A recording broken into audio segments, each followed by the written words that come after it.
अमर काळे हे उद्या राष्ट्रवादी शरदचंद्र पवार या पक्षात यांनी पक्षप्रवेश केल्याचं कळतं आणि ते आता उमेदवारी अर्ज देखील दाखल करणार असल्याचं कळतंय। अमर काळे यांनी राष्ट्रवादी काँग्रेस शरदचंद्र पवार या पक्षातून वर्ध्यातून उमेदवारी अर्ज दाखल करणार असल्याची माहिती समोर आली आहे। तर अर्ज भरताना शरद पवार देखील उपस्थित राहणार असल्याचं कळतंय।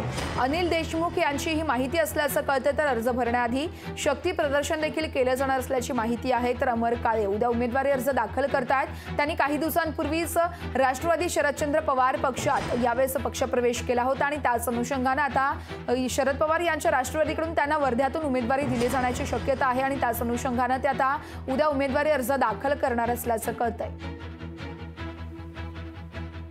वर्धा लोकसभा मतदारसंघाची उमेदवारी माजी आमदार अमर काळे यांना महाविकास आघाडीच्या माध्यमातून व राष्ट्रवादी काँग्रेस पक्ष शरद पवार यांच्या तुतारी चिन्हावर मिळालेली आहे।